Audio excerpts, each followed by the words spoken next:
ஆண்டவராய் இயேசு கிறிஸ்து நாமத்தினாலே உங்கள் வாழ்த்துகிறோம்.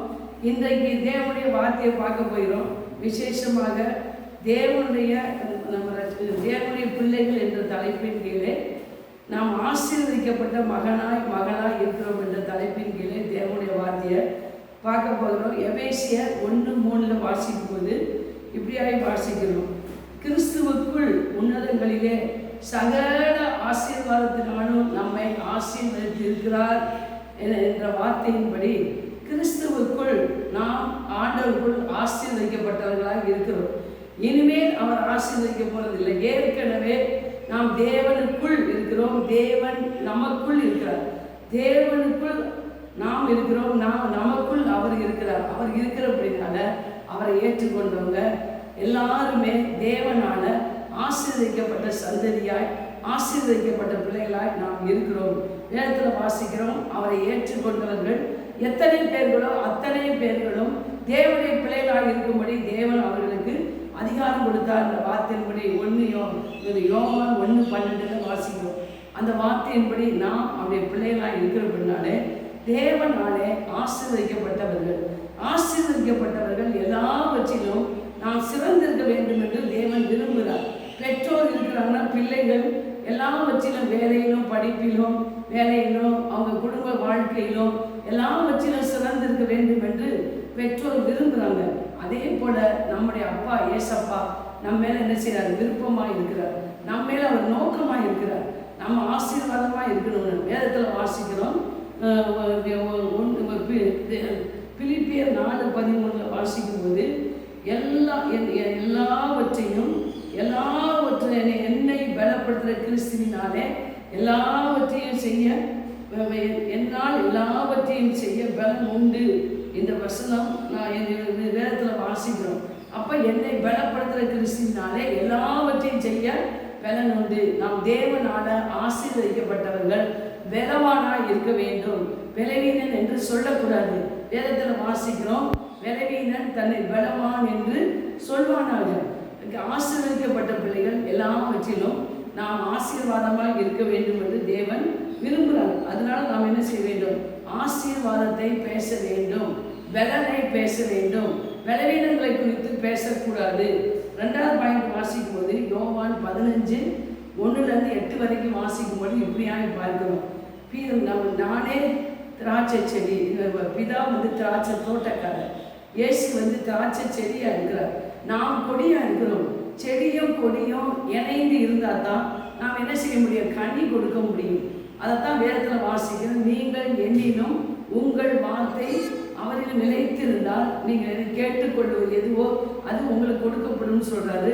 அடுத்தாப்புல நீங்கள் என்ன செய்வீங்க? வார்த்தையில நிலைத்திருந்தால் மிகுந்த கனிகளை கொடுப்பீர்கள் என்று பார்க்கிறோம். அருமையான தேவனுடைய பிள்ளைகளே, நாம் தேவனாலே ஆசீர்வதிக்கப்பட்டவர்கள் கனி உள்ள ஒரு வாழ்க்கை வாழ வேண்டும். கனி உள்ள ஒரு வாழ்க்கை வாழணும்னா அவருடைய வார்த்தையில் நாம் நிலைத்திருக்க வேண்டும். தேவன் என்னை பற்றி என்ன சொல்லி இருக்கிறார் அந்த வார்த்தையை நாம் என்ன செய்ய வேண்டும்? நிலைத்திருக்கணும். அதுதான் சொல்றார், நீங்கள் என்னிலும் என் வார்த்தை உங்களிலும் நிலைத்திருந்தால். அப்ப ஆண்டவருக்குள்ள நம்ம நிலைத்திருக்கும் பொழுது நிச்சயமாய் ஒரு கனி உள்ள ஒரு வாழ்க்கை நாம் வாழ முடியும். அதனாலதான் நம்ம என்ன செய்யறோம்? கனியை ஒரு வீட்டில் ஒரு மரம் வச்சாங்கன்னா கனியை எதிர்பார்ப்பாங்க. கனி இல்லாவிட்டால் அந்த மரம் எதுக்கு அப்படின்னு நினைப்பாங்க.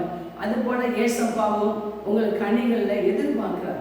அவருடைய செடியிலோடு நீங்க கொடியாக இணைந்திருக்கிற பண்ணாலே கனிகளை எல்லாரும் எதிர்பார்ப்பாங்க, ஆண்டவரை எதிர்பார்க்கிறார். அதனால நம்ம தேவனுடைய பிள்ளைகள் கனி கொடுக்கிறவர்களாக இருக்க வேண்டும், ஆசீர்வதிக்கப்பட்டவர்கள். 3வது காரியம் வாசிக்கும் பொழுது பார்க்கிறோம். கலாத்தியர் 3:29 நீங்கள் கிறிஸ்துவுடையவர்கள் என்றும் ஆபிரகாமின் சந்ததியாயும் வாக்கு தத்தத்தின்படி சுதந்திரமாய் இருக்கிறீர்கள் என்று வேத வசனம் பார்க்கிறோம். நாம கிறிஸ்துவுக்குள்ள அவருடைய சந்ததியாக இருக்கிறோம், ஆபிரகாமுடைய சந்ததியாக இருக்கிறோம்.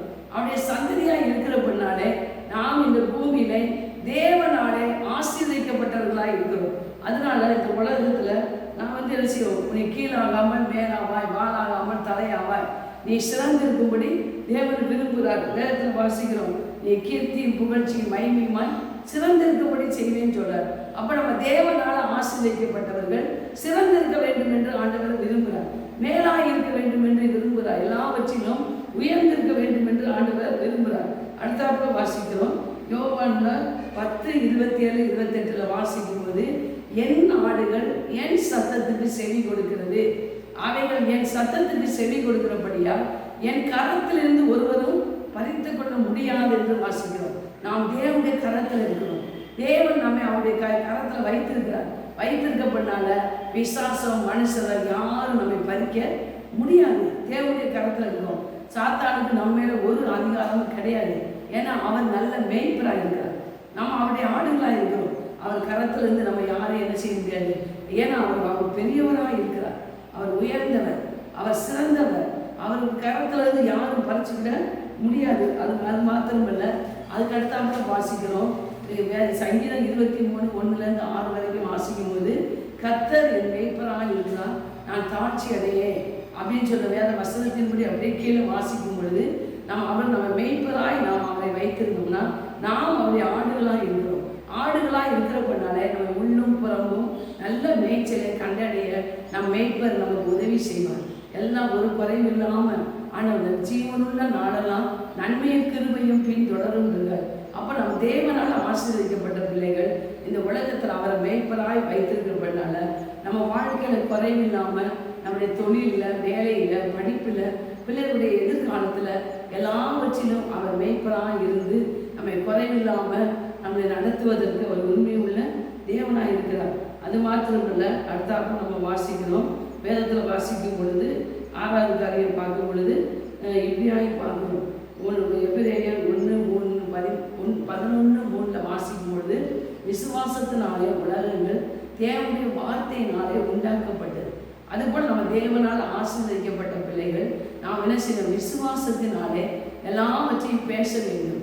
நன்மையான காரியங்களை நாம் வாயை திறந்து பேசணும். பேசும்போது தான் தேவன் என்ன செஞ்சாரு? இந்த உலகத்தை பேசி பேசி உண்டாக்குனார். அதுபோல் நம்முடைய லைஃபு, நம்முடைய பிள்ளைகளுடைய லைஃபு, பிள்ளைகளுடைய எதிர்காலம், பேர பிள்ளைகளுடைய வாழ்க்கை எல்லாவற்றையும் என்ன செய்ய வேண்டும்? விசுவாசத்தினாலே பேச வேண்டும்.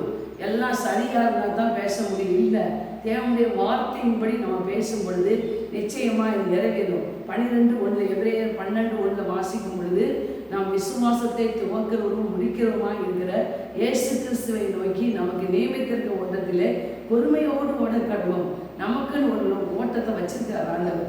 அந்த ஓட்டத்தில் ஓடுறது வரைக்கும் என்ன செய்யணும்? நம்ம விசுவாசத்தை துவக்கிறவரும் முடிக்கிறவருமாக இருக்கிற இயேசுவை நோக்கி நாம் ஓட வேண்டும். நாம் தேவனால் ஆசீர்வதிக்கப்பட்டவர்கள். அதனால் நம்முடைய கண்கள் அங்கே இங்கேயும் பார்க்கக்கூடாது. வலதுபுறத்தில் இடதுபுறத்திலும் பார்க்கக்கூடாது. நம்முடைய கண்கள் நம்முடைய லெக்கை நோக்கி நாம் தொடர வேண்டும். பவுலோஸ் சொல்றாரு, நான் பின்னானவைகளை மறந்து முன்னானைகள் நாடி தேவன் எனக்கு நியமித்திருக்க ஓட்டத்தில் நான் லெக்கை நோக்கி தொடர்கிறேன். அதுபோல விசுவாசம் வாழ்க்கையில் நாம் ஆண்டோடைய லெக்கை நோக்கி ஓட வேண்டும். அது மாத்திரமல்ல, வேதத்தில் வாசிக்கிறோம். பிலிப்பியர் 4:8 வாசிக்கும் பொழுது, கடைசியாக சகோதரரே, உண்மை உள்ளவைகள் எவைகளோ, ஒழுக்கம் உள்ளவைகள் எவைகளோ, கற்புள்ளவைகள் எவைகளோ, அன்புள்ளவைகள் எவைகளோ, புண்ணியம் எதுவோ, புகழ் எதுவோ, நற்கீர்த்தி உள்ளவைகள் எவைகளோ, அவைகளையே சிந்தித்துக் கொண்டிருங்கள். அப்பொழுது அன்புக்கும் நற்கிரிக்கும் தேவனானவர் நம் கூட இருப்பார்னு பார்க்குற அருமையான தேவனுடைய பிள்ளைகளை, நாம் இயேசுவை ஏற்றுக்கொண்டு தேவனால் ஆசீர்வதிக்கப்பட்ட பிள்ளைகளாய், மகனாய் இருக்கிறபடினால நாம் நல்ல காரியங்களை சிந்திக்க வேண்டும். தகுதியற்ற காரியங்களை சிந்திக்கக்கூடாது. நலமான காரியத்தை நாம் சிந்தித்து நலமான காரியத்தை நாம் பேச வேண்டும். அவிசுவாசமான வார்த்தைகளை பேசக்கூடாது. நெகட்டிவாக பேசக்கூடாது. பாசிட்டிவான காரியங்களை நாம் பேச வேண்டும். ஏசாயா 45:4 வாசிக்கும் போது, வெண்கல கதவுகளை உடைத்து இருப்பு தாழ்பாடுகளை முறித்து அந்த காலத்துக்கு பொக்கிஷங்களை உங்களுக்கு கொடுப்பேன்னு சொன்னவர். நாம் தேவனால் ஆசீர்வதிக்கப்பட்டவர்கள். ஆசீர்வதிக்கப்பட்டவர்களாக இருக்கிறதுனால நமக்கு எல்லா நன்மைகளையும் தேவன் கொடுக்க உண்மை உள்ளவராக இருக்கிறார். ரோமர் 12:2 வாசிக்கும் பொழுது, இப்பிரபஞ்சத்துக்கு ஒத்த தேசம் தெரியாமல் தேவனுடைய நன்மையும் பிரியமும் பரிபூர்ணமான சித்தம் இன்னதென்று அறிந்து உங்கள் மனம் புது ஆகுதலாலே மருவமாகுங்கள்.